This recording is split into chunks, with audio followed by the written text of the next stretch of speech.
అనగనగా ఒక గ్రామంలో రాజయ్య మరియు పాపయ్య అనే ఇద్దరు మిత్రులు ఉండేవారు. వాళ్ళిద్దరిలో రాజయ్య చాలా అమాయకుడు, దయాగుణం కలవాడు. తనకు ఉన్నంతలో దానధర్మాలు చేసేవాడు. రాజయ్యకి తన తాతల తరం నుండి వచ్చిన ఆస్తి ఉండటంతో పెళ్లి చేసుకుని హాయిగా జీవించేవాడు. పాపయ్యకి అప్పుడప్పుడు డబ్బు సహాయం చేసేవాడు. పాపయ్య వక్రబుద్ధి కలవాడు. తనకు ఒక్క పూరి గుడిసె తప్ప ఎటువంటి ఆస్తిపాస్తులూ లేవు. తనకున్న తెలివితో కుట్రపూరితమైన పందాలు కాస్తూ రోజులు గడిపేవాడు. రాజయ్యతో బయటికి స్నేహంగా నటిస్తూ అతని ఆస్తిని చూసి కుళ్ళుకునేవాడు. రాజయ్య ఇంటికి తరచూ తన స్నేహితులతో వస్తూ పందాల కోసం రాజయ్యని బయటికి తీసుకువెళ్లేవాడు. అది రాజయ్య భార్య తులసికి నచ్చేది కాదు. అలా కొంతకాలం గడిచింది. రాజయ్య భార్య తులసి చాలా తెలివైంది. ఆమె ఒకరోజు రాజయ్యతో ఇలా అంది. ఏమయ్యో, మీ స్నేహితుడు పాపయ్యని ఇంటికి రానివ్వకండి. అతనితో సావాసం మనకి మంచిది కాదు. మీరు రోజు ఇలా పందాలు గాస్తూ పోతే ఆఖరికి మనకి చెప్పేగతవుతుంది.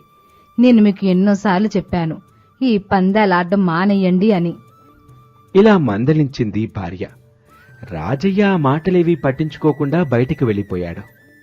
అలా తాము రోజూ కలుసుకునే రచ్చబండ దగ్గరికి చేరుకున్నాడు. రాజయ్యని చూసి పాపయ్య ఇలా అన్నాడు.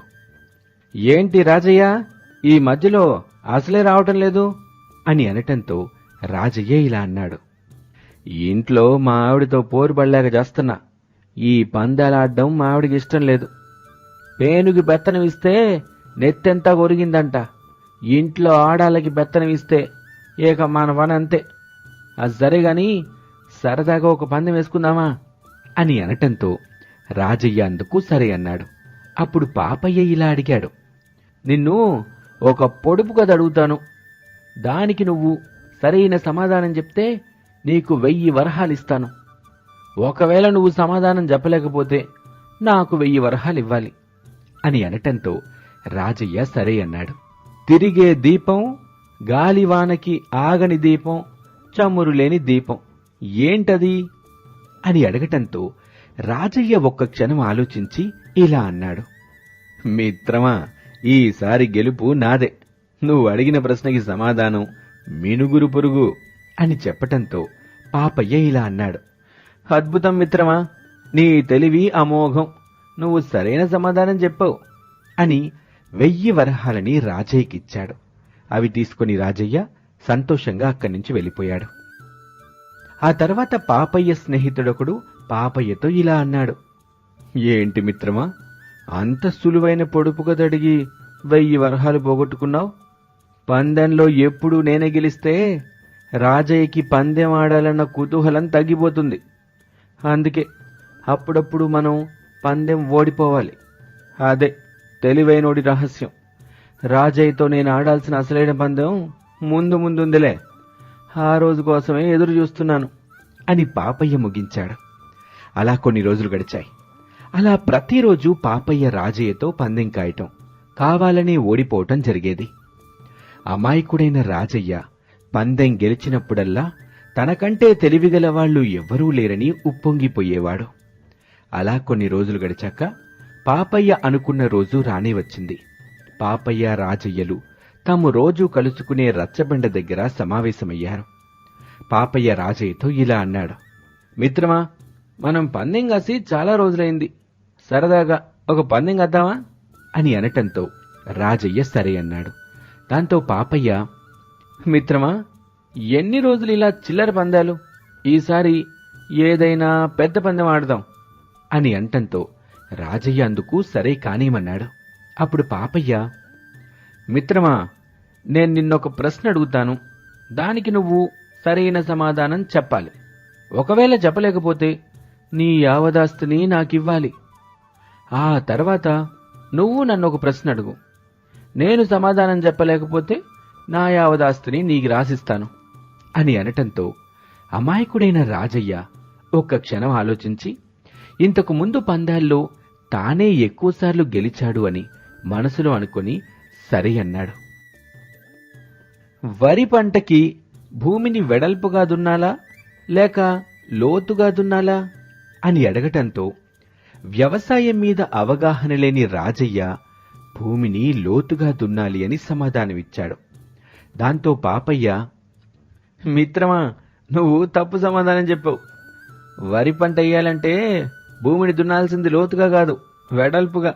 నీకు నమ్మకం లేకుంటే ఎవరైనా రైతుని అడుగు అని అనటంతో వారి మిత్రులు కూడా రాజయ్య చెప్పిన సమాధానం తప్పని చెప్తారు.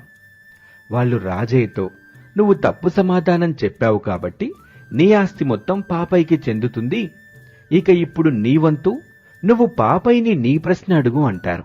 అప్పుడు రాజయ్య ఇలా అడుగుతాడు, గుమ్మడికాయలు తీగకు కాస్తాయా లేక చెట్టుకు కాస్తాయా అని అడగటంతో పాపయ్య మనసులో నవ్వుకొని సమాధానం తెలిసి కూడా కావాలని, ఓడిపోవాలని ఇలా సమాధానం చెప్పాడు.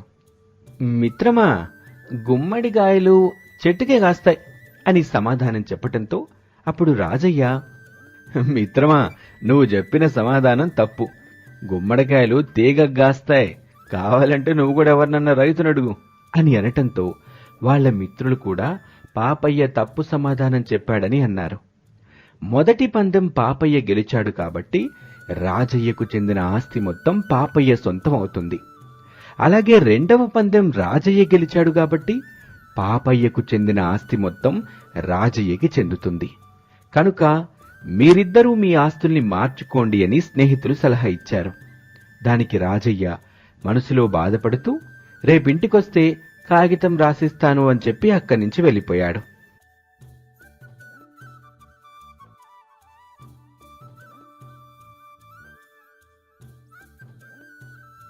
ఇంటికి వెళ్లి భార్యతో జరిగిన విషయం చెప్పాడు. అప్పుడు రాజయ్య భార్య ఇలా అంటుంది, మిమ్మల్ని అమాయకుణ్ణి చేసి మోసం చేశారు. ఇది న్యాయమైన పందెం కాదు.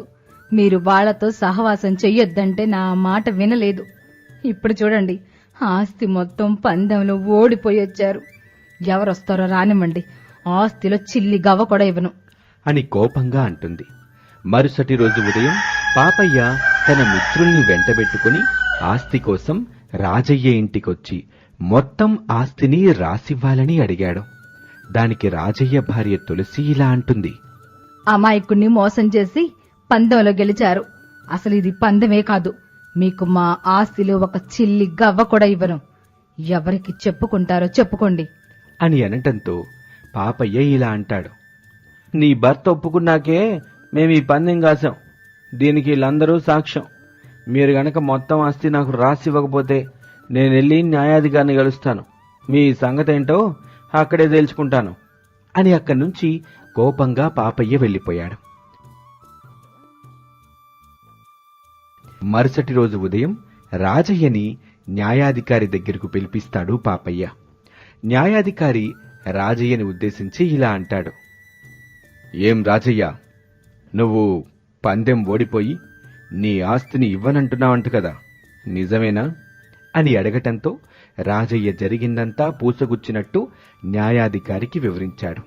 పాపయ్య చేసిన మోసాన్ని గ్రహించిన న్యాయాధికారి రాజయ్యతో ఇలా అన్నాడు, నువ్వు పందెంలో ఓడిపోయావు కాబట్టి న్యాయంగా నీ ఆస్తిని పాపయ్యకి రాసివ్వు అని అనటంతో బిత్తరపోయిన రాజయ్య చేసేదేమీ లేక తన ఆస్తిని పాపయ్యకు రాసిచ్చేశాడు. న్యాయాధికారి పాపయ్యని ఉద్దేశించి, పాపయ్య, ఇప్పుడు నువ్వు కూడా నీ ఆస్తిని రాజయ్యకి రాసివ్వు అని అనటంతో పాపయ్య ఇలా అన్నాడు, ఇదిగోండి, ఇవి నాకు చెందిన ఇంటి పత్రాలు.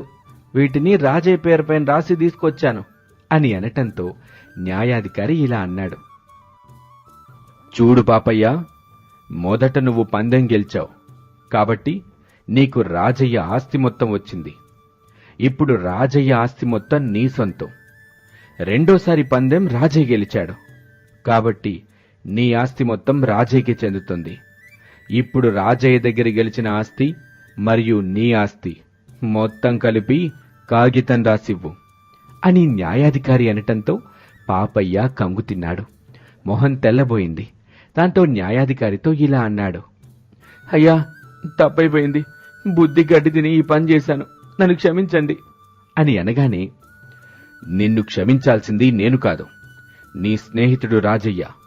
నీ స్నేహితుణ్ణి మోసం చెయ్యాలని చూశావు. స్నేహానికి ద్రోహం చేసిన నీకు ఈ ఊర్లో ఉండే అర్హత లేదు. నిన్ను ఈ గ్రామం నుండి బహిష్కరిస్తున్నాను అని తీర్పు చెప్పటంతో పాపయ్య సిగ్గుతో అక్కడి నుంచి వెళ్లిపోయాడు. మిత్రులారా, చూశారు గదా, స్నేహం ముసుగులో పాపయ్య అమాయకుడైన రాజయ్యని మోసం చెయ్యాలని ప్రయత్నించాడు. కాని చివరికి న్యాయమే గెలిచింది. మంచి వాళ్ళకి ఎప్పుడూ మంచి జరుగుతుంది. మా ఈ కథ మీకు నచ్చితే లైక్ చేయండి, షేర్ చేయండి, సబ్స్క్రైబ్ చేసుకోండి. సబ్స్క్రిప్షన్ పక్కనే ఉన్న గంటని కొట్టడం మర్చిపోకండి. మీ విలువైన అభిప్రాయాలని కామెంట్ రూపంలో తెలియచేయండి. ధన్యవాదాలు.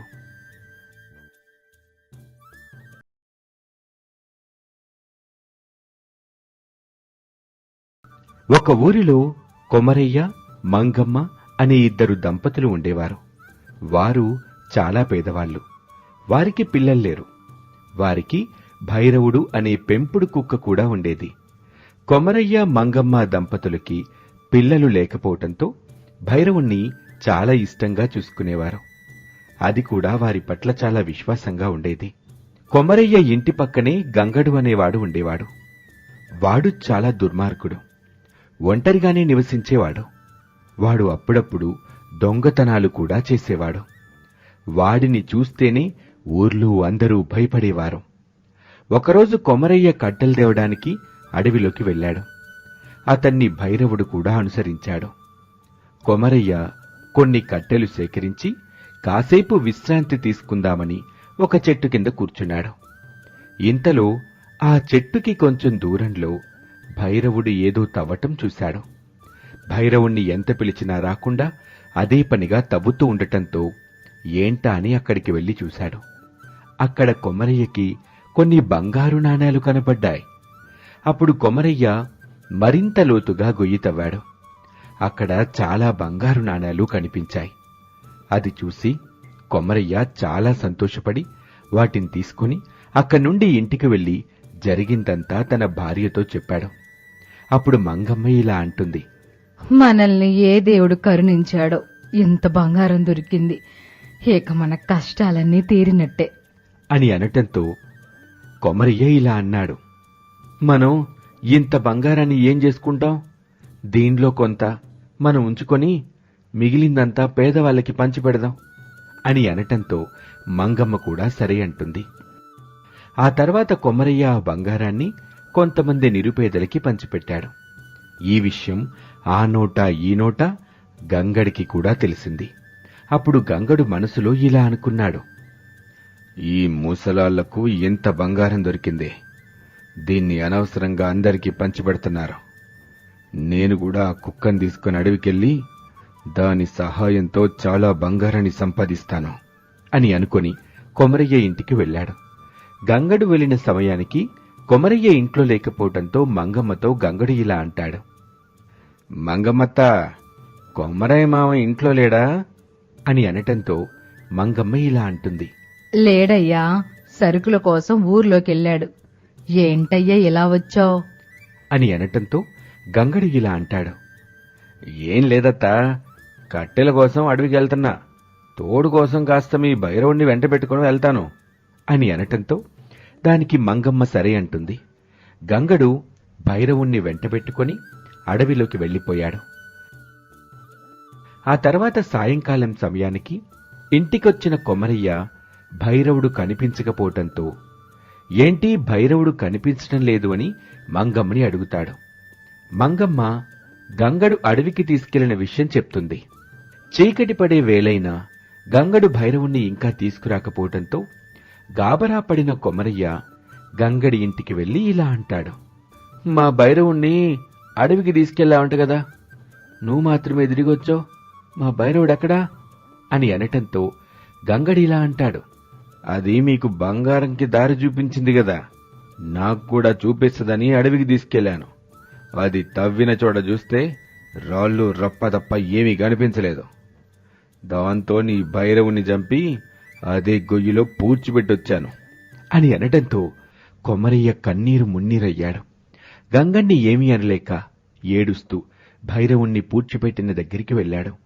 ఆ గొయ్యిలో నుంచి భైరవుణ్ణి తీసి ఇంటికి తీసుకెళ్లి తన ఇంటి పక్కనే ఉన్న మామిడి చెట్టు మొదట్లో గొయ్యి తవ్వి పాతిపెట్టాడు.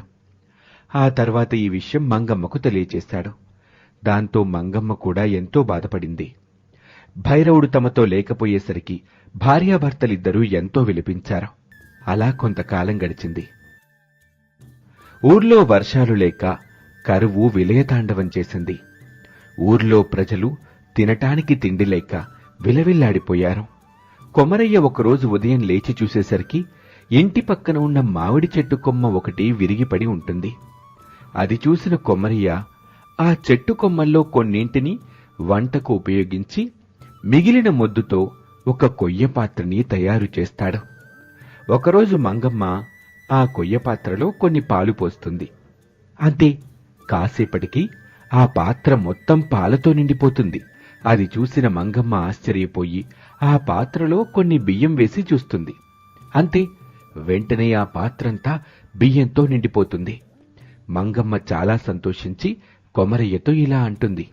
ఏమయ్యా, చూసావా, నువ్వు చేసిన కొయ్య పాత్ర చాలా మహిమగలది. అందులో ఏది వేసినా పాత్ర మొత్తం నిండిపోతుంది అని ఆ పాత్ర మహిమని చూపించింది. అది చూసిన కొమరయ్య చాలా ఆశ్చర్యపడి మంగమ్మతో ఇలా అన్నాడు. ఇదంతా చనిపోయిన మన భైరవుని మహిమే అనిపిస్తోంది. ఊళ్ళో ప్రజలు కరువుతో తిండి లేక చాలా ఇబ్బంది పడుతున్నారు. ఈ అక్షయ పాత్రతో వాళ్ళందరి కడుపు నింపుదాం అని ఆ అక్షయ పాత్ర సహాయంతో బియ్యం, వంట సామాగ్రిని సృష్టించి ఆ ఊరిలోని పేద ప్రజలకి పంచిపెట్టారు. అలా వారు ఆ ఊరి ప్రజల కష్టాలని తీర్చారు. ఈ విషయం తెలుసుకున్న గంగడు కొమరయ్య ఇంటికి వెళ్లి ఇలా అన్నాడు. కొమరయ్య మామ, నీ ఇంట్లో ఏదో అక్షయ పాత్ర ఉందని విన్నాను. ఇప్పుడు నాకు దాంతో కొంచెం పని పడింది. ఒకసారి దాన్ని నాకిస్తే నా పని చూసుకొని ఇస్తాను. ఇవ్వకుంటే నా సంగతి తెలుసు కదా అని బెదిరించటంతో చేసేదేమీ లేక ఆ పాత్రని గంగనికి ఇచ్చారు. అది తీసుకుని వాడక్కడి నుంచి వెళ్లిపోయాడు. వారం రోజులు గడిచినా అక్షయ పాత్రని తిరిగి ఇవ్వకపోవటంతో కొమరయ్య గంగడి ఇంటికి వెళ్లి ఇలా అంటాడు. ఎరా గంగయ్య, అక్షయ పాత్ర తీసుకుని వెళ్లి వారం రోజులైంది, ఇంకా తిరిగి ఇవ్వలేదు అని అనటంతో గంగడు కోపంతో ఇలా అంటాడు. అది అక్షయ పాత్ర లేక అడుక్కునే పాత్ర? దాంట్లో ఏదేసినా రాళ్ల కుప్పల్లా మారుతున్నాయి. దానివల్ల నా ఇంట్లో సరుకులన్నీ రాళ్లుగా మారిపోయాయి. అందుకే దాన్ని కాల్చి బూడిచేసి అదిగో అక్కడ పడేశాను అని బూడిద కుప్పని చూపించాడు. ఆ బూడిద కుప్పని చూసిన కొమరయ్య కన్నీటి పర్యంతమయ్యాడు.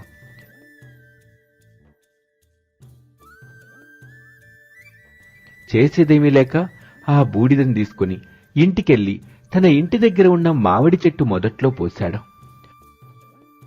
మరుసటి రోజు ఉదయం మంగమ్మ కొమరయ్యని పిలిచి ఇలా అంటుంది. ఏంటయ్యా ఈ విడ్డూరం? కాలంగాని కాలంలో మామిడి చెట్టు చూశారా ఎలా విరగ కాసిందో? రాత్రికి రాత్రి ఇదెలా సాధ్యం అని అనటంతో కొమరయ్య రాత్రి జరిగింది మంగమ్మకు వివరించాడు.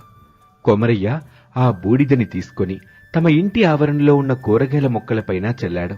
ఆ మరుసటి రోజు ఉదయం అవి కూడా విరక్కాశాయి. ఇదంతా ఆ బూడిద మహిమ వల్లే జరిగిందని తెలుసుకుని ఊర్లో ప్రజలందరూ కొమరయ్య ఇంటికి వెళ్లి ఆ బూడిద తెచ్చుకుని తమ పొలాల్లో చల్లుకోవటం ప్రారంభించారు. దాంతో వారి పొలాలు పచ్చగా పండి మంచి దిగుబడిని ఇచ్చాయి. ఆ ఊర్లో కరువు పోయి వాళ్ళ కష్టాలన్నీ తీరిపోయాయి. ఈ విషయం తెలుసుకున్న పక్క ఊరి జమీందారు కొమరయ్యను పిలిచి ఇలా అంటాడు. నీ గురించి చాలా మంది చెప్తే విన్నాను. నేను మల్లె తోట వేసి సంవత్సరమైంది. ఇంతవరకు అది పూసింది లేదు.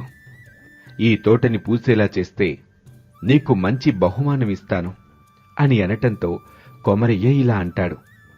అయ్యా, నేనెంతో మందికి సాయం చేశాను, కాని ఏనాడు ఒక్క పైసా కూడా ఆశించలేదు. నేను మీ తోటని పూసేలా చేస్తానయ్యా అని ఆ బూడిదని తోటలో చల్లాడు. అంతే, కొన్ని రోజుల తర్వాతే ఆ మల్లె తోట కూడా విరగపూసింది. దాంతో ఆ జమీందారు చాలా సంతోషించి కొమరయ్యని పిలిచి తగిన బహుమానాలిచ్చి సత్కరించాడు. ఇది తెలుసుకున్న గంగడు జమీందారు దగ్గరికి వెళ్లి ఇలా అన్నాడు. అయ్యా, నా పేరు గంగడు. నేను కొమరయ్య ఇంటి పక్కనే ఉంటాను. నేను మీ మల్లె తోటని ఇంతకన్నా ఎక్కువ పూసేలా చేస్తాను. నాకు ఒక అవకాశం ఇప్పించండి అయ్యా అని గంగడనటంతో జమీందారు ఇలా అన్నాడు. ఓహో, అలాగా? నువ్వు నిజంగా అలా చేయగలిగితే నేను నీకు కూడా తగిన బహుమానం ఇస్తాను అని అనటంతో గంగడు సరేనని కొమరయ్య ఇంటి ఆవరణలో ఉన్న బూడిద తీసుకొచ్చి జమీందారు మల్లె తోటలో చల్లాడు.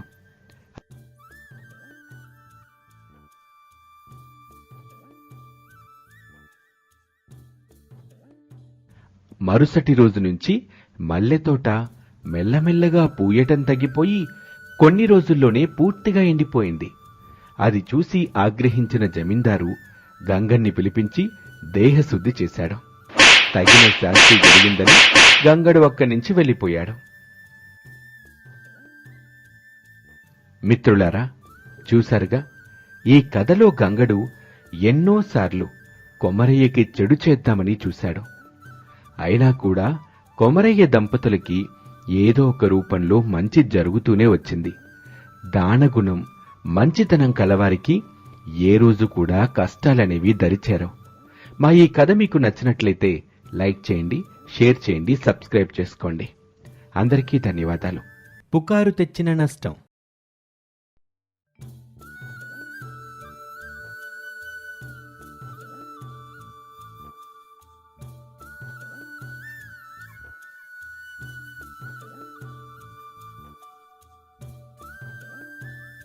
అనగనగా ఒక ఊర్లో బలరామయ్య అనే ఆయన ఊరికి పెద్దగా, అలాగే ఆ ఊర్లోని అమ్మవారి గుడికి ధర్మకర్తగా ఉండేవాడు. ఆ గుడిని వాళ్ల ముత్తాతలు కట్టించారు. ఆనాటి నుంచి ఆ వంశస్థులే గుడికి ధర్మకర్తలుగా వ్యవహరిస్తున్నారు. స్వతహాగా బలరామయ్య పేరుకే పెద్ద మనిషి కాని ఆ లక్షణాలు ఒక్కటి ఉండవు. డబ్బంటే అమితమైన ప్రీతి, వ్యామోహం, లేనిపోని పుకార్లు ఆ ఊర్లో పుట్టించి దాంతో లాభం పొందాలనుకునేవాడు. బలరామయ్య దగ్గర తిప్పన్న అనే పనివాడు ఉండేవాడు. బలరామయ్యకి ప్రతి పనిలోనూ చేదోడు వాదోడుగా ఉంటూ యజమాని మాటంటే వేదంగా నడుచుకునేవాడు. అలాగే బలరామయ్య భార్య పేరు జానకమ్మ. జానకమ్మ చాలా అమాయకురాలు. అంతేకాకుండా ఎవరికి కష్టం వచ్చినా కరిగిపోయి ముందు వెనక ఆలోచించకుండా రెండింతలు ఎక్కువగానే సహాయం చేస్తుంది. తెలివి లేదు, ఒట్టి వెర్రిబాగుల్ది. ఇలా ఉండగా ఒకరోజు ధర్మకర్త బలరామయ్య అమ్మవారి గుళ్ళోని పూజారి దగ్గరికొచ్చి ఇలా అంటాడు. ఏం పూజారి గారు, అమ్మవారికి ఏ కొరత లేకుండా రోజు అన్నీ సవ్యంగా జరుగుతున్నాయా అని అనగానే ఆ మాటలకి పూజారి, అయ్యో, ఎంత మాట ధర్మకర్త గారు, మీ దయ వల్ల ఏదీ లోటు లేకుండా చేస్తున్నాం అని అనగానే అప్పుడు బలరామయ్య, మీరేమో అంతా బాగానే ఉంది అంటున్నారు. గత ఏడాది నుంచి హుండీలో ఆదాయం రోజు రోజుకి తగ్గిపోతూ ఉంది. అప్పుడు పూజారి, ఏం చెప్పమంటారు ధర్మకర్త గారు, మన ఊరి వాళ్లందరూ కాయ కష్టం చేసుకునేవారు. పూట గడవడమే కష్టంగా ఉంది. ఇక అమ్మవారికి కానుకలెలా ఇవ్వగలుగుతారు అని అనగానే పూజారి అన్న మాటలకి ధర్మకర్త నిజమే అనుకుని అక్కడి నుంచి వెళ్లిపోతాడు.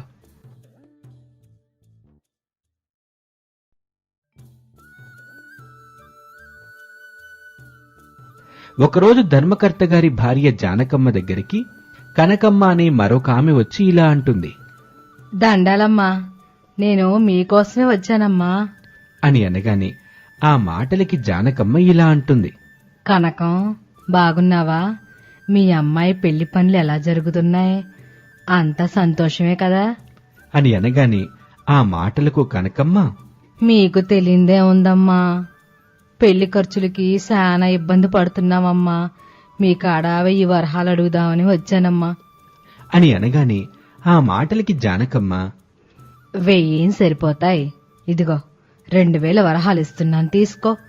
మీ అమ్మాయి పెళ్లి ఏ లోటు లేకుండా జరిపించు అని అనగానే ఆ ధనాన్ని కనకం తీసుకుని అమ్మగారిది ఎంత మంచి మనసు అనుకుంటూ సంతోషంగా వెళ్లిపోతుంది.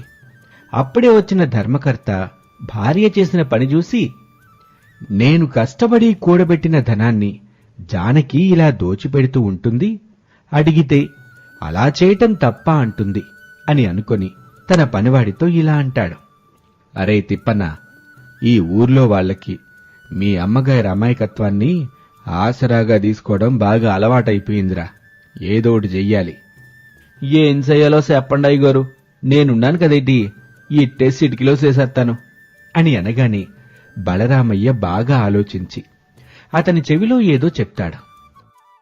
అతను పొలంలోకి వెళ్లి ఏవో కొన్ని ఆకుల్ని కోసి పసరు తీసి దాన్ని ఎవ్వరూ చూడకుండా గుళ్ళోని తీర్థం చెంబులో కలిపేస్తాడు. బలరామయ్య ఏమీ ఎరగనట్టొచ్చి పూజారితో ఇలా అంటాడు.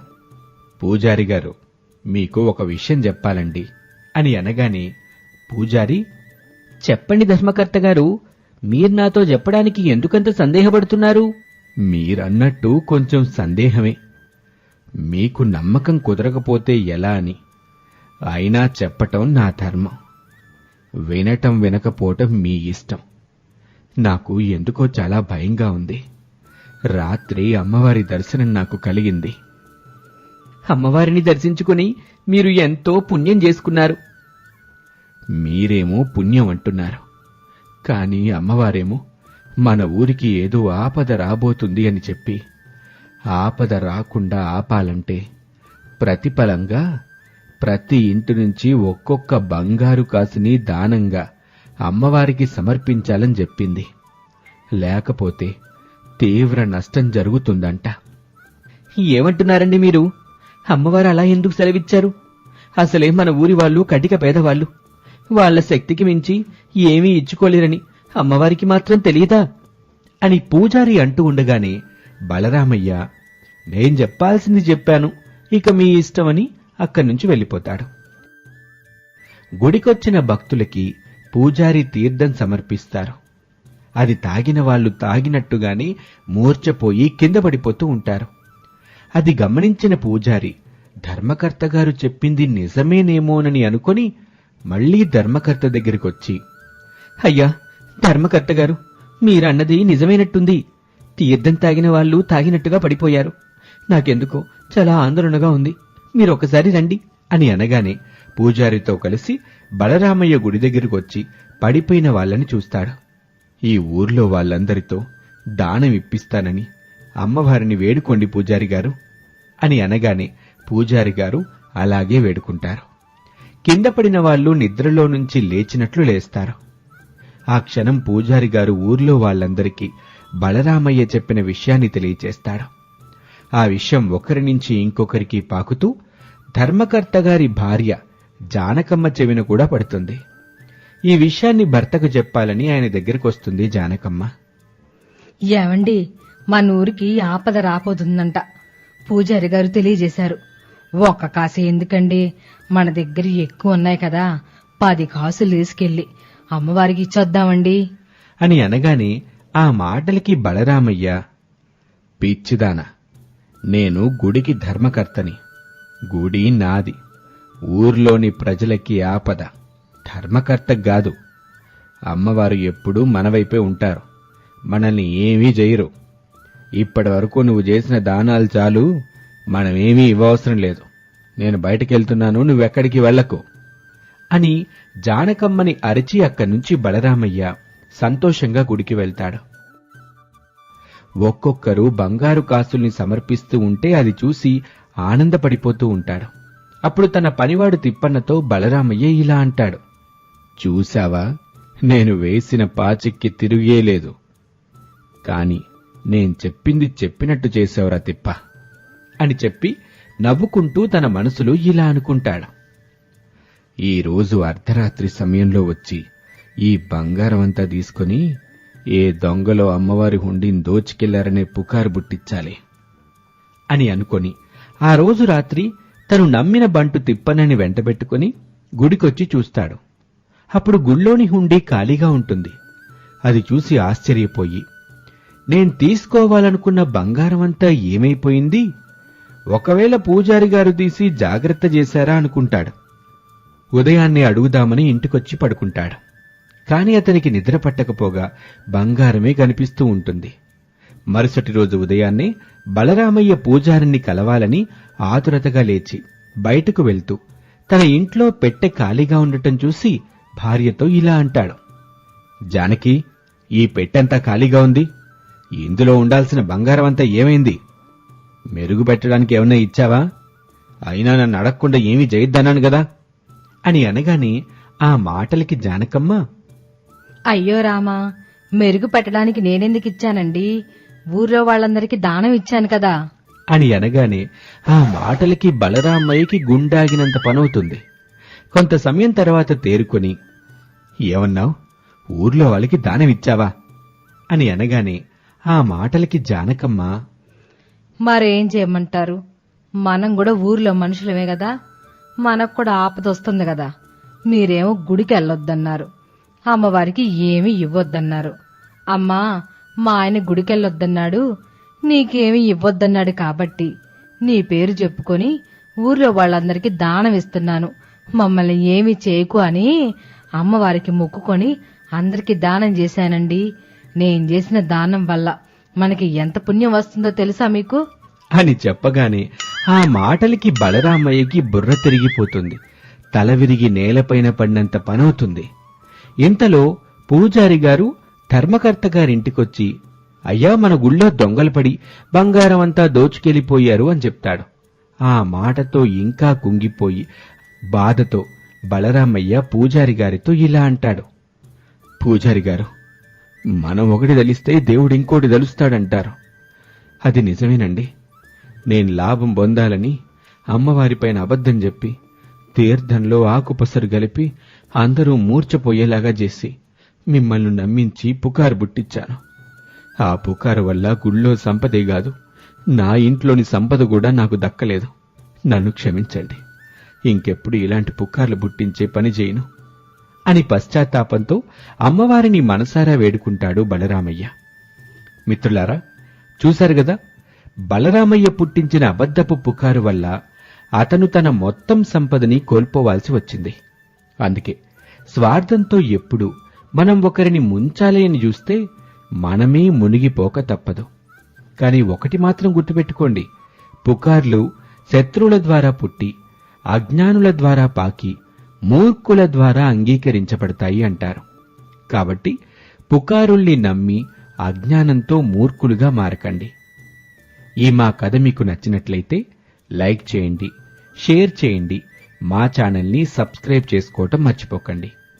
అందరికీ ధన్యవాదాలు. అనగనగా ఒక ఊరిలో మీసాలయ్య అనే ఒక పేద రైతు ఉండేవాడు. అతనికి ఒక్కగానొక్క కొడుకు కొండప్ప. అతని భార్య పేరు పేరమ్మ. సుగుణాలవతే కాదు, శాంతమూర్తి కూడా. కొండప్ప పేరమ్మ దంపతులకి 2 పిల్లలు. స్వతహాగా కొండప్పది నిలకడలేని మనస్సు, ముక్కోపి. అంతేకాకుండా ఏ పని మొదలుపెట్టినా పూర్తి కాకుండానే సగంలోనే వదిలేసే మనస్తత్వం కలవాడు. సగం సగం పనులే కాదు, ఎవరు ఏం చెప్తున్నా అతనికి పూర్తిగా వినే ఓపిక ఉండదు. అతని తండ్రి మీసాలయ్య కొడుకుని అదుపులో పెట్టలేక ఓపికతో భరించుకుంటూ ఆ సంసారాన్ని ముందుకు నడిపిస్తూ ఉంటాడు. ఒకరోజు కొండప్ప కొంత ధనాన్ని తీసుకొచ్చి తన భార్యతో ఇలా అంటాడు. ఈ దుడ్డు పట్టుకెళ్ళి దాపెట్టు, ఆనాక పొద్దుగాలే తీసుకుంటా అని అనగానే ఆ మాటలకి తండ్రి మీసాలయ్య ఇలా అంటాడు. ఇంత దుడ్డు యాడ నుంచి తెచ్చావు బిడ్డా అని అనగానే ఆ మాటలకి కొండప్ప ఇలా అంటాడు. యాన్నుంచేంది, ఈ దుడ్డు మందే, పొలం అమ్మి పట్టుకొచ్చా. ఉన్న పొలం అమ్మేసి ఇప్పుడేం చేద్దామని? ఏదో ఒకటి చేస్తా, నువ్వేంది నాకు చెప్పేది? ఇన్ని దినాలు మీరేం చేసినా మీరేమన్నా నేను నోరు మూసుకున్నా.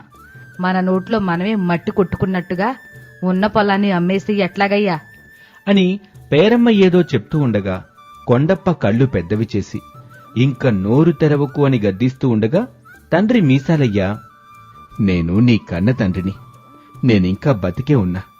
నాతో ఒక్క మాట చెప్పకుండా ఏదో గొప్ప పని చేసినట్టు కోడల మీద అరుస్తున్నావు.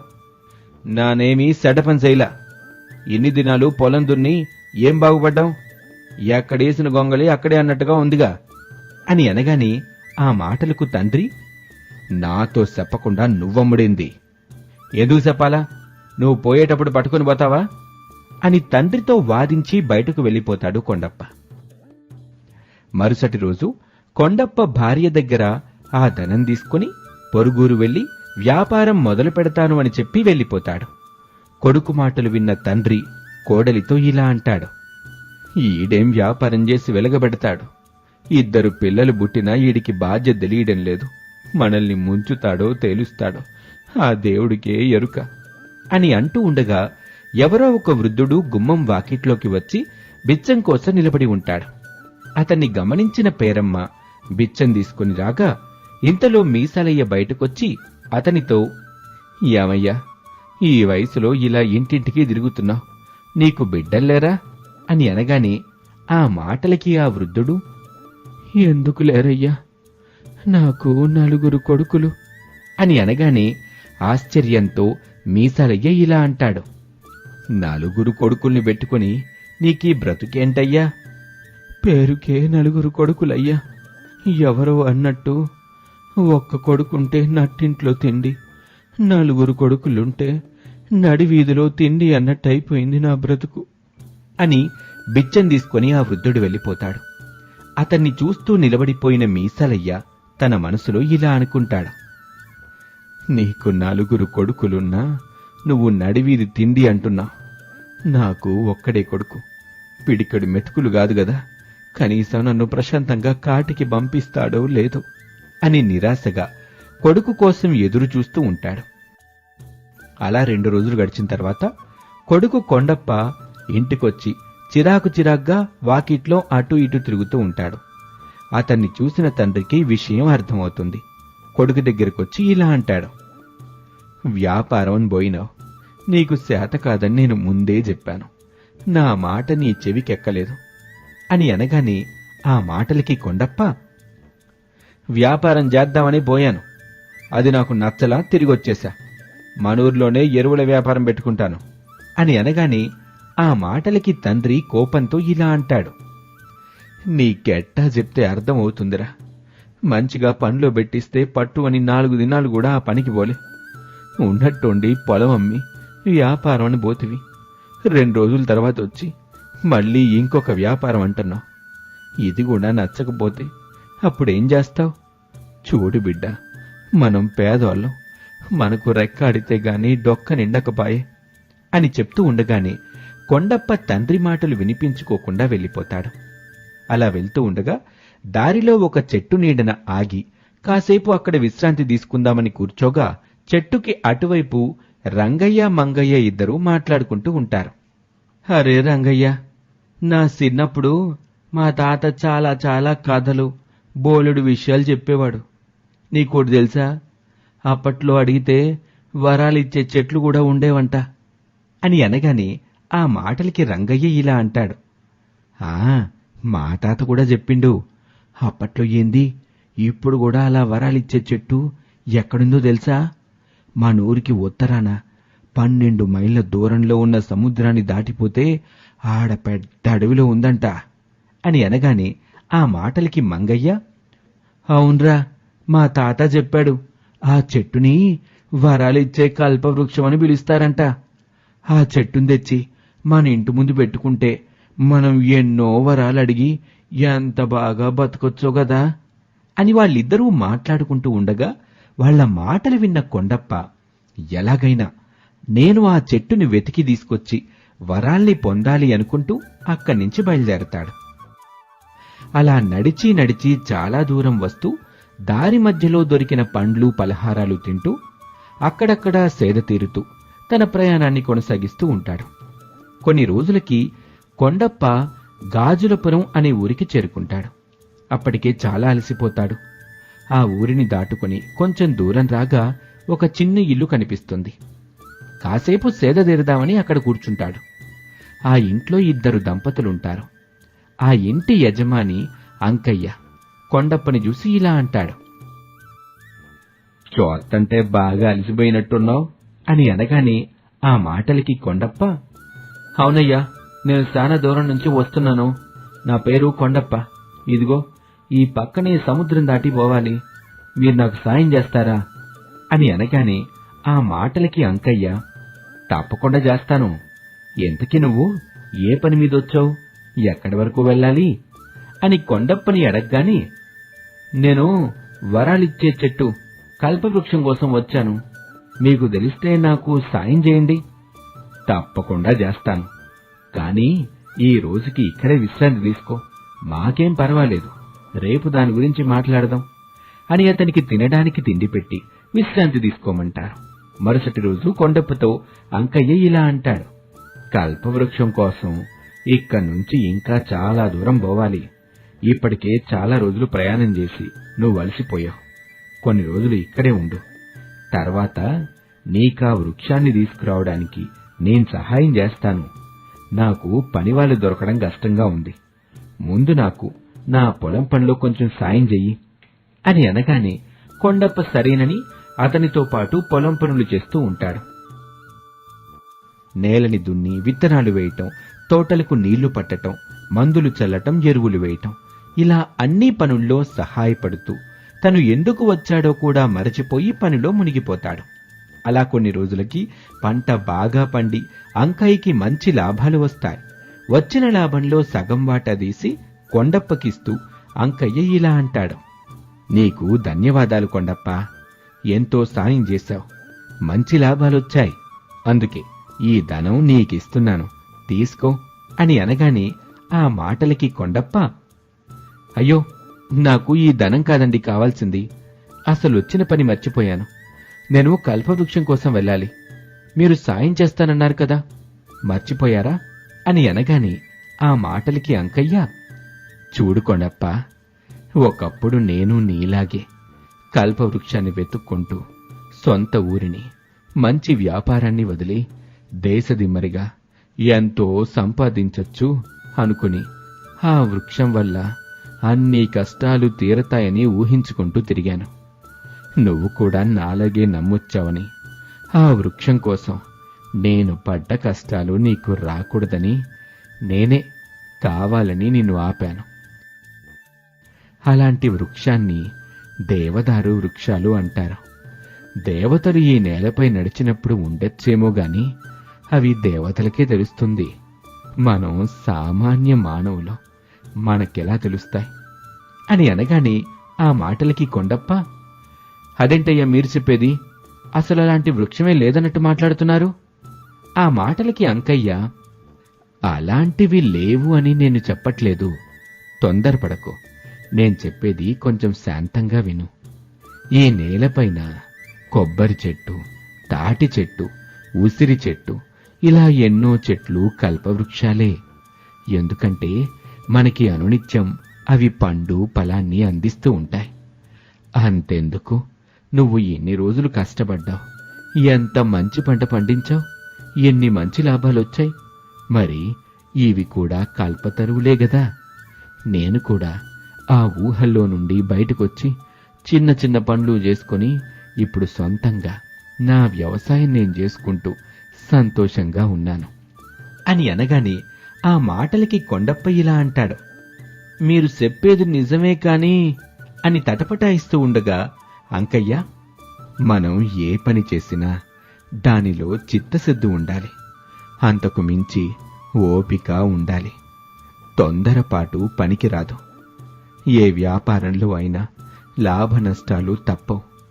కాని నష్టం వచ్చిందని కుంగిపోకుండా, లాభం వచ్చిందని విర్రవీక్కుండా, లాభ నష్టాల్ని సమానంగా తూకం వేసేవాడే జీవితంలో పైకి ఎదగగలుగుతాడు. ఇంకా చెప్పాలంటే మన ఇంటికి కోడలుగా వచ్చే అమ్మాయి కూడా కల్పతరువే. అనుక్షణం మన కోసమే తపిస్తూ, మన కోసమే శ్రమిస్తూ, మనం తప్పు చేసినా బాధ పెట్టినా భరిస్తూ, మన వంశం అనే మొక్కని పిల్లాపాపలతో మహావృక్షంగా మారుస్తుంది. కాబట్టి అలాంటి తల్లి కంటనీరు ఆ ఇంట్లో పడితే అక్కడ సుఖశాంతులు పోయి అశాంతి చోటు చేసుకుంటుంది. మరి నువ్వు ఇన్ని రోజులు నీ కుటుంబాన్ని వదిలొచ్చేశావు.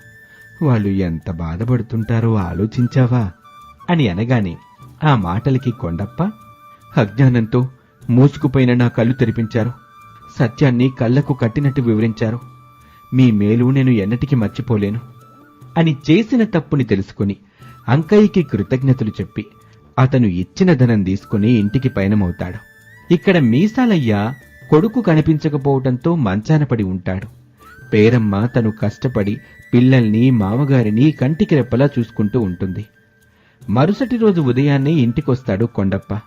కొండప్పని చూసి అందరూ సంతోషపడతారు. మంచంలో ఉన్న తండ్రిని చూసి బాధపడతాడు కొండప్ప. నాయనా, నన్ను క్షమించండి, నా తప్పు నేను తెలుసుకున్నాను అని తండ్రి కాళ్ల మీద పడి తను తెచ్చిన ధనంతో తన పొలాన్ని కొని ఆ రోజు నుంచి ఆ పొలంలో సంతోషంగా వ్యవసాయం చేసుకుంటూ కష్టపడి పంటలు పండించుకుంటూ రోజురోజుకి గొప్పగా ఎదుగుతూ జీవనాన్ని గడుపుతూ ఉంటాడు. మిత్రులారా, చూసారా, పని పాట లేని వాళ్లు కాలక్షేపం కోసం ఏదో మాట్లాడుకుంటూ ఉంటే వాటిని గుడ్డిగా నమ్మకూడదని తెలియదు పాపం కొండప్పకి. ఎవరు ఏ పని చేసినా పిడికెడు మెతుకుల కోసమే. మన కడుపు నింపే పని ఏదైనా దైవంతో సమానం. చేసే పనిని భక్తి శ్రద్ధలతో చేస్తే దాని యొక్క ఫలితం మనల్ని వెతుక్కుంటూ వస్తుంది. ఓటమి నీ రాత కాదు, గెలుపు ఒకరి సొత్తు కాదు. నిన్నటిని మరిచి నేడు శ్రమించి చూడు, రేపు గెలుపు తప్పక నీ వాకిడి తలుపు తడుతుంది. కృషితో నాస్తి దుర్భిక్షం అన్నారు, కాని కబుర్లతో నాస్తి దుర్భిక్షం అనలేదు. కష్టే ఫలి అన్నారు, కాని కాలక్షేపమే పని అనలేదు. శ్రమించి పనిచేసేవారికి ఈరోజు కాకపోతే రేపైనా తప్పక ఫలితం లభిస్తుంది. శ్రమించండి, తొందరపడి జీవితాన్ని నాశనం చేసుకోకండి. మా ఈ కథ మీకు నచ్చినట్లయితే లైక్ చేయండి, షేర్ చేయండి, సబ్స్క్రైబ్ చేసుకోండి. అందరికీ ధన్యవాదాలు. అనగనగా ఒక రాజ్యంలో జయచంద్రుడు మహారాజుగా ఉండేవాడు. జయచంద్ర మహారాజు చాలా కఠినాత్ముడు. రాజ్యంలోని ప్రజల సుఖ సంతోషాలని పట్టించుకునేవాడు కాదు. రాజుని ఎవరైనా ఎదురించినా, ఆయన పరిపాలన గురించి ఎవరైనా దూషించినా వారిని కఠినంగా శిక్షించి ఉరిశిక్ష వేసేవాడు. అందువలన రాజ్యంలోని ప్రజలు మహారాజును ఎదిరించే సాహసం చేసేవారు కాదు. ఆ రాజ్యంలోనే శివన్న, సింగన్న అనే ప్రాణమిత్రులు ఉండేవాళ్లు. వాళ్ళిద్దరికీ ఒకరంటే ఒకరి పట్ల ప్రేమ, అభిమానం, నమ్మకమూ ఉండేవి. వాళ్ళిద్దరినీ చూసిన ఊరి జనం వాళ్ల స్నేహం గురించి ఎంతో గొప్పగా మాట్లాడుకునేవారు. ఇద్దరు మిత్రులు మంచివాళ్లే, కాని సింగన్నకి మాత్రం కొంచెం ఓర్పు తక్కువ. సింగన్న ఏదన్నా పొరపాటు చేసినా శివన్నే సరిదిద్ది మిత్రుణ్ణి సరైన మార్గంలో పెట్టేవాడు. ఇద్దరూ రైతు కుటుంబానికి చెందినవారే కాబట్టి పొలం పనులు చేసుకుంటూ అడవికి వెళ్లి కట్టెలు తెచ్చి అమ్ముకునేవాళ్లు కూడా. ఇద్దరి పొలాలు పక్కపక్కనే ఉండేవి. అవతలి పక్కన దుర్గయ్య అనే రైతు పొలం కూడా ఉండేది. ఇద్దరు మిత్రుల పొలాల్లో పంట బాగా పండి ఉండటంతో అది చూసి ఓర్వలేక దుర్గయ్య తన పశువుల్ని ఆ పొలంలోకి వదిలేస్తాడు. అది గమనించిన సింగన్న సహించలేక దుర్గయ్య దగ్గరకొచ్చి ఇలా అంటాడు. నీ కళ్ళని నెత్తిన పెట్టుకున్నావా? పశువులు పంటను నాశనం చేస్తుంటే వేడుకు చూస్తా ఉన్నావు, లేదా నువ్వు మా పంట బాగా పండిందన్న ఉక్రోషంతో చేస్తున్నావా అని అనగానే ఆ మాటలకి దుర్గయ్య ఇలా అంటాడు. అయ్యో, ఎంత మాట సింగన్న, నేనేదో పరధ్యానంలో ఉండి చూసుకోలేదు. పశువులు పొలం గట్టునే ఉన్నాయనుకున్నాను. నువ్వు కంగారు పడకు, నేనిప్పుడే దోల్తాను అని దుర్గయ్య పశువుల్ని తీసుకుని వెళ్ళిపోతాడు. సింగన్న మాత్రం కోపంతో ఇలా అనుకుంటాడు. పంట చేతికొచ్చే సమయానికి పంటంతా పశువుల్ని వదిలి నాశనం చేస్తావా? ఇప్పుడు నీ పొలాన్ని నేనేం చేస్తానో చూడు అనుకొని దుర్గయ్య పొలంలోని పంటని నరికి నాశనం చేస్తాడు. అప్పుడే అక్కడికొచ్చిన శివన్న మిత్రుడు చేస్తున్న పనిని చూసి ఇలా అంటాడు. మిత్రమా, దుర్గయ్య పొలంలోని చెట్లన్నీ ఎందుకు నరికేస్తున్నావు అని అనగానే ఆ మాటకు సింగన్న, నీకు తెలీదు మిత్రమా, దుర్గయ్య పశువులు వదిలి మన పంటను చూడు నాశనం చేశాడు, అందుకే నేనిలా చేస్తున్నాను. చూడు మిత్రమా, ఒకరు మనకు నష్టం కలిగించారని మనము వాళ్ళకి నష్టాన్ని కలిగిస్తే ఇక మనకి వాళ్ళకి తేడా ఏముంటుంది? ఏమైనా నువ్వు చేసింది తప్పు. దుర్గయ్య కావాలనే చేశాడో లేదో మనకు తెలీదు, కాని నువ్వు మాత్రం కావాలనే చేశావు అని అనగానే ఆ మాటలకు సింగన్న, అదేంటి మిత్రమా, మనకు కూడా నష్టం జరిగింది కదా, నువ్వు నేను చేసింది తప్పని ఎలా అంటావు? ఆ మాటలకి శివన్న, మిత్రమా, తెలిసి చేసినా తెలియక చేసినా తప్పు తప్పే. ఆ తప్పుకి తగిన మూల్యం చెల్లించుకోవాల్సిందే. ముందు మనం దుర్గయ్య దగ్గరికి పోదాం పదా అని ఇద్దరూ అక్కడ్నుంచి దుర్గయ్య దగ్గరికొచ్చి చేసిన తప్పుని ఒప్పుకొని కొంత ధనాన్ని ఇవ్వగా ఆ ధనాన్ని తీసుకుంటున్న దుర్గయ్య, మీది ఎంత మంచి మనస్సు, నేను తప్పు చేశాను, నన్ను క్షమించండి, నా బుద్ధి గడ్డి తినింది, ఇంకెప్పుడు ఇలాంటి పొరపాటు చేయను అని అనగానే ఆ మాటలకి ఇద్దరూ సంతోషించి అక్కడ్నుంచి వెళ్ళిపోతూ ఉంటారు. అప్పుడు శివన్న సింగన్నతో ఇలా అంటాడు, మిత్రమా, మనం మన తప్పు ఒప్పుకున్నాం కాబట్టి అతను కూడా తన తప్పుని ఒప్పుకున్నాడు. లేదంటే ఇది మరొక తప్పుకి దారితీసే అవకాశం ఉండేది. అందుకే నేనిలా చేశాను అని అనగానే సింగన్న తన తప్పుని తాను తెలుసుకుని, ఇంకెప్పుడూ ఇలా చెయ్యను మిత్రమా, నువ్వన్నది నిజమే అని యథావిధిగా వాళ్ల పనులు చేసుకుంటూ ఉంటారు. ఇక ఇదంతా ఇలా ఉంటే ఒకరోజు సింగన్న ఒక్కడే దారిలో నడుచుకుంటూ వస్తూ ఉంటాడు. అక్కడ ఇద్దరు వ్యక్తులు నిలబడి ఇలా మాట్లాడుకుంటూ ఉంటారు. మన ఊర్లో రాములవారి ఉత్సవం చేస్తారంట, దానికి మన మహారాజు మన దగ్గరే చందాలు వసూలు చేయడం మొదలు పెడతాడు. పండిన పంటలు అమ్ముడుపోక అసలే ఇబ్బందుల్లో ఉన్నామని అంటూ ఉండగా సింగన్న కలగజేసుకుని వాళ్లతో ఇలా అంటాడు, ఎందుకివ్వాలి చందాలు? మన పంటకి సరైన ధర రాజుగారిప్పిస్తున్నారా? ప్రజలు నోరు కొల్లగొట్టి ఉత్సవాలు జరిపించకపోతే ఎవరడిగారు అని గట్టిగా సింగన్న మాట్లాడుతూ ఉంటాడు. అప్పుడిదంతా రాజభటులు విని సింగన్నని బంధించి రాజుగారి దగ్గరికి తీసుకువెళ్లి విషయాన్ని చేరవేస్తారు. రాజుగారు కోపంతో అతనిని కఠినంగా 1 మాసం రోజుల పాటు చెరసాలలో పెట్టి శిక్షించి తర్వాత ఉరిశిక్ష అమలు చేయమని ఆజ్ఞాపిస్తారు. సింగన్నకి అసలు మాట్లాడే అవకాశం కూడా రాజుగారు ఇవ్వరు. మిత్రుణ్ణి బంధించారు అనే విషయం తెలుసుకున్న శివన్న పరుగు పరుగున రాజుగారి దగ్గరికొచ్చి ఈ విధంగా అంటాడు, దండలు మహారాజా, నా మిత్రుడు సింగన్న చేసింది తప్పే, క్షమించండి. నా మిత్రునికి కొంచెం దురుసుతనం ఎక్కువ, మీరే దయ చూపించండి అని అనగానే ఆ మాటలకి మహారాజు, మేము విధించిన శిక్షని అనుభవించాల్సిందే, దీనిలో ఎటువంటి మార్పు లేదు అని అనగానే ఇంకా ఆ మాటలకి శివన్న కూడా ఏమీ మాట్లాడలేక చెరసాలలో ఉన్న సింగన్నని కలుస్తాడు. మిత్రమా, నన్ను క్షమించు, నీ శిక్షని నేను తగ్గించలేకపోతున్నాను. కనీసం నీ కోరికేమైనా ఉంటే చెప్పు మిత్రమా, నేను తీరుస్తాను. నాకంటూ పెద్దగా కోరికలేమీ లేవు.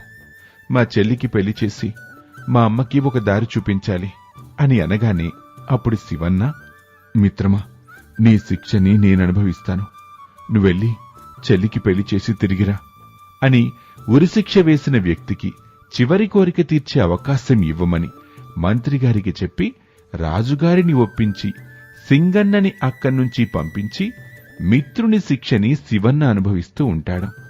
అలా రోజులు గడిచిపోతూ ఉంటాయి. ఇక మాసానికి 1 రోజు ఉందనగా సింగన్న ఇంకా రాకపోవడంతో రాజుగారు శివన్న దగ్గరికొస్తారు. ఏడి, ఎక్కడ నీ మిత్రుడు? ఇంకా అతడు వస్తాడని అనుకుంటున్నావా? నీ అమాయకత్వానికి నాకు నవ్వొస్తుంది అని అనగానే ఆ మాటలకు శివన్న, మహారాజా, నా మిత్రుడి మీద నాకు నమ్మకం ఉంది. ఒకవేళ అతను రాలేకపోయినా దానికి తగిన కారణం ఉంటుందని అర్థం చేసుకుని సంతోషంగా నా మిత్రుడి కోసం మీరు వేసే శిక్షని స్వీకరిస్తాను అని అనగానే ఆ మాటలకి మహారాజు, నీ కర్మ నువ్వు అనుభవించు అని చెప్పి కోపంగా అక్కడ్నుంచి వెళ్ళిపోతాడు. మరుసటి రోజు ఉదయాన్నే సింగన్న పరుగు పరుగున వచ్చి శివన్నని కలుసుకుని, మిత్రమా, నువ్వింకా క్షేమంగా ఇంటికి చేరుకో, నాకెంతో ఉపకారం చేశావు, నీ మేలు మర్చిపోలేను అని కృతజ్ఞతలు చెప్పుకుంటాడు. వాళ్ళిద్దరినీ చూసిన మహారాజు సంతోషిస్తాడు. నిజంగానే మీ స్నేహం చాలా గొప్పది. ఒకరి కోసం ఒకరు అన్నట్టుగా ఉన్నారు. మీ ప్రాణాలని కూడా త్యాగం చేయటానికి సిద్ధమవుతున్నారు. అందుకని నా మనసు మార్చుకొని మీకొక అవకాశం ఇస్తున్నాను. ఇది మీ మొదటి తప్పుగా భావించి క్షమిస్తున్నాను అని అనగానే ఆ మాటలకి ఇద్దరు మిత్రులు సంతోషిస్తారు. మహారాజుకి కృతజ్ఞతలు తెలిపి అక్కడ్నుంచి వెళ్లబోతూ శివన్న మహారాజుతో ఇలా అంటాడు. మహారాజా, మాది ఒక విన్నపం. మమ్మల్ని క్షమించగలిగారంటే మీది చాలా మంచి మనసు. మీరు మాకంటే చాలా మంచివారు. మీ కోపాన్ని తగ్గించుకొని మీ మంచితనం అందరికీ తెలిసేలా చెయ్యండి, అంతే చాలు అని అక్కడ్నుంచి ఇద్దరు మిత్రులు సంతోషంగా తిరిగొచ్చి వారి వారి పనుల్లో యథావిధిగా ఉండిపోతారు.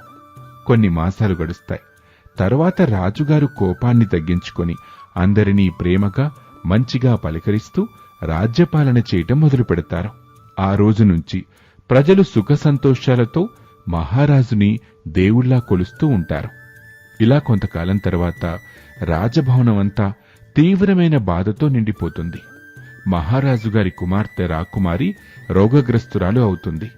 ఎంతమంది వైద్యులకి చూపించినా, ఎన్ని వైద్యాలు చేసినా ఫలితం లేకపోవటంతో మహారాజు దేశ దేశాల వైద్యుల్ని పిలిపించి చూపిస్తూ ఉంటారు. అందులో ఒక వైద్యుడు, మహారాజా, రోజు రోజుకి రాకుమారి రోగం ఎక్కువవుతుందే తప్ప తగ్గుముఖం పట్టటం లేదు. దీనికి ఒకే ఒక్క మార్గం ఉంది. చంద్రకిరణాల పుష్పం యొక్క రసంతోనే ఈ రోగం తగ్గుతుంది అని అనగానే మహారాజు అది ఎక్కడ దొరుకుతుందో సెలవివ్వండి అని అడుగుతారు. అప్పుడా వైద్యుడు, దట్టమైన అడవుల్లో కొండా కోన నడుమ వేకువజామున విరబూస్తుంది, సూర్యోదయానికి ముడుచుకుంటుంది. ఆ పుష్పాన్ని తెప్పిస్తే మన రాకుమారిని బ్రతికించుకోవచ్చు అని అనగానే మహారాజు వెంటనే మంత్రికి విషయాన్ని చేరవేస్తారు. మంత్రి ఊరంతా తెలిసేలా దీన్ని దండోరా వేయిస్తాడు. ఈ రాజ్యంలోని యువకులకు మహారాజుగారు గట్టి పోటీని నిర్వహించారు. ఈ కొండా కోణంలో దొరికే చంద్రకిరణాల పుష్పాన్ని ఎవరైతే ముందుగా తీసుకొస్తారో వారికి ఏమడిగితే అది ఇస్తామని, ఇంకా అర్ధరాజ్యాన్ని కూడా ఇస్తామని మహారాజు ఆజ్ఞగా తెలియచేస్తున్నాను అని మంత్రి అనగానే ఈ విషయాన్ని విన్న వాళ్ళందరూ దట్టమైన అడవిలో క్రూర మృగాల దగ్గరికి వెళ్లి ప్రాణాలు అరచేతిలో పెట్టుకుని ఎవరు సాహసం చేస్తారు అని మాట్లాడుకుంటూ ఉంటారు. కాని సింగన్న, శివన్న ఎలా అయినా సరే రాజుగారికి సహాయం చెయ్యాలి అనే ఉద్దేశంతో ఇద్దరూ మహారాజు దగ్గరికొచ్చి ఇలా అంటారు. మహారాజా, మేమిద్దరం వెళ్లి ఆ పుష్పాన్ని సాధించి తీసుకొస్తాం, మీరేమి కంగారు పడకండి అని అనగానే ఆ మాటలకి మహారాజు, మీరు నిజంగా ఆ పుష్పాన్ని తీసుకొస్తే మీరు అడిగింది నేను సమర్పించుకుంటాను అని వాళ్లకి 2 గుర్రాలనిచ్చి పుష్పం వివరాలు చెప్పి ప్రయాణానికి సిద్ధం చేసి పంపిస్తారు. వాళ్ళు ఊరి పొలిమేర దాటేంత వరకు అందరూ చూస్తూనే ఉంటారు. అలా 2 రోజులు గడిచిపోతాయి. ఇంకా 3వ రోజు వాళ్ళు తిరిగి వస్తారా రారా, లేదా ఏ క్రూర మృగమైనా తినేసిందా అనే ఆలోచనతో అందరూ ఎదురు చూస్తూ ఉంటారు. కనుచూపు మేరలో 2 వ్యక్తులు వెనక ముందు వస్తూ ఉండటం గమనించి అందరూ ఊపిరి పీల్చుకుంటారు. వాళ్లలో ఎవరు ముందుగా ఊరి పొలిమేర దాటి వస్తారా అని అందరూ ఆసక్తితో చూస్తూ ఉంటే ముందుగా వస్తున్న శివన్న దారిలో ఆగిపోవటంతో ఒక్క అడుగు దూరంలో ఉన్న సింగన్న పొలిమేర దాటి వచ్చేస్తూ తన మనసులో ఇలా అనుకుంటాడు, నేను నా మిత్రుణ్ణి దాటుకుని వచ్చేస్తున్నాను, ఇది నా నిజమైన గెలిపేనా అనుకుంటూ ముందుకు వచ్చేస్తాడు. సింగన్న చేతిలో నుంచి ఆ పువ్వుల్ని తీసుకుని ఆ పుష్పాల రసం తీసి రాకుమారిని బ్రతికించుకుంటారు. తర్వాత గెలిచిన వారికి అర్ధరాజ్యము, వాళ్ళు అడిగింది ఇవ్వాలని 2 మిత్రుల్ని పిలిపించి వారితో మహారాజు ఇలా అంటాడు. సింగన్న, నువ్వే ముందుగా వచ్చావు కాబట్టి మా అర్ధరాజ్యాన్ని స్వీకరించు. ఇంకా నీకు ఏం కావాలో అడుగు, మేమిస్తాం అని అనగానే ఆ మాటలకు సింగన్న, మహారాజా, నన్ను మన్నించండి. నేను ఈ గెలుపుకి అర్హుణ్ణి కాదు. నాకంటే ముందుగా నా మిత్రుడే వచ్చాడు. అది అక్కడ ఉన్న మీకందరికీ తెలుసు. ఒక్క క్షణం అటు ఇటు అయింది అంతే. నా మిత్రుడు గెలుపు కంటే మనిషి ప్రాణానికే విలువనిచ్చాడు. మేం వస్తున్న దారిలో ఒక వృద్ధ మహిళ సొమ్మసిలి పడిపోయి ఉంటే నా మిత్రుడు ఆమెకు సహాయం చేసి ఆమె ప్రాణాలు కాపాడాడు. ఇప్పుడు చెప్పండి మహారాజా, ప్రాణం కంటే గెలుపు గొప్పదా అని అనగానే ఆ మాటలకు శివన్న ఇలా అంటాడు. మిత్రమా, నాకంటే ముందుగా వచ్చింది నువ్వే, కాబట్టి ఈ గెలుపు నీదే. వాళ్ళిద్దరూ అన్న మాటలకి మంత్రి ఇలా సమాధానం చెప్తాడు. ఎంతటి ఔదార్యం మీది! అర్ధరాజ్యానికి ఆశపడకుండా ఒకరి కోసం ఒకరు ఈ గెలుపుని సునాయసంగా వదులుకుంటున్నారు అని అనగానే ఆ మాటలకు సింగన్న, మహారాజా, ఈ గెలుపు నాదేనని ఒప్పుకొని వెళ్లి మా అమ్మకి ఏమని చెప్పాలి? నా మిత్రుడి గెలుపు నా సొంతమైందనా? నేనలా చెప్పలేను. మా అమ్మ కూడా అంగీకరించదు. ఈ గెలుపు నా మిత్రుడి సొంతం. నా మిత్రుడి స్నేహం నాకే సొంతం అని అనగానే ఆ మాటలకు మంత్రి, మహారాజా, వీళ్ళ ఇద్దరి మైత్రి గురించి మనకు తెలిసిందే కదా. ఇక్కడ ఇద్దరూ విజేతలే. మరి ఈ సమస్యకు పరిష్కారమేలా అని అనగానే మహారాజు ఇలా అంటాడు, పరిష్కారం ఉంది మహామంత్రి. వీళ్ల స్నేహం గురించి తెలిసే నేను ముందుగా ఇద్దరినీ విడివిడిగా ఒకే ప్రశ్న అడిగాను. మీరు గెలిస్తే అర్ధరాజ్యంతో పాటు ఏం కావాలి అని. అప్పుడు వాళ్ళిద్దరూ ఒక్కటే సమాధానమిచ్చారు, మహారాజా, నాకు రాజ్యం మీద ఆశ లేదు. నా మిత్రుడు ఏం కోరుకుంటే అదే ఇవ్వండి. మహారాజా, నాకు అర్ధరాజ్యం వద్దు. నా మిత్రుడు ఏమి కోరుకుంటే అదే జరిగేలా చూడండి అని మహారాజు అందరికీ వివరించగా వారి స్నేహానికి సభలోని వారందరి కళ్ళు ఆనంద బాష్పాలతో నిండిపోతాయి. మహారాజు సంతోషించి వాళ్ళిద్దరికీ తగిన సదుపాయాలను కలిగించి రాజభవనంలోని మంచి ఉద్యోగాలిచ్చి సుఖ సంతోషాలతో ఉండమని ఆశీర్వదిస్తారు. మిత్రులారా, చూసారా, ప్రతి ఒక్కరూ గెలవాలని పోటీ పడతారు. ఏం చేసైనా గెలవాలని అనుకుంటారు. గెలిచి ఆ సంతోషాన్ని తల్లిదండ్రులకి పంచుతారు. కాని ఇక్కడ ఎలా గెలిచావని తల్లడిగితే ఏం సమాధానం చెప్పాలి అని ఆలోచించేవాళ్లు ఎంతమందుంటారు? గెలుపు గొప్పదా, స్నేహం గొప్పదా అని అంటే గెలుపు కన్నా స్నేహానికే విలువ ఎక్కువ అని అర్థం చేసుకోవచ్చు. నీ చిరునవ్వు తెలిసిన మిత్రుని కన్నా నీ కన్నీళ్ల విలువ తెలిసిన మిత్రుడే మిన్నా. స్నేహితుడు చేసిన తప్పులని కప్పిపుచ్చేవాడు నిజమైన స్నేహితుడు ఎప్పటికీ కాలేడు. అతని తప్పులను ఎత్తిచూపి సరిచేసేవాడే నిజమైన నిస్వార్థమైన స్నేహితుడు. గెలుపుని కోరుకునేవాడు మనిషి, కాని అదే గెలుపుని పంచేవాడు మహర్షి. మనమందరం మహర్షులే కానవసరం లేదు. ఏ పోటీలోనైనా గెలుపు ఓటమి అనేవి సహజం. కాని నిజమైన గెలుపుని గుర్తించండి. ఈ మా కథ మీకు నచ్చినట్లయితే లైక్ చేయండి, షేర్ చేయండి, సబ్స్క్రైబ్ చేసుకోండి. ధన్యవాదాలు.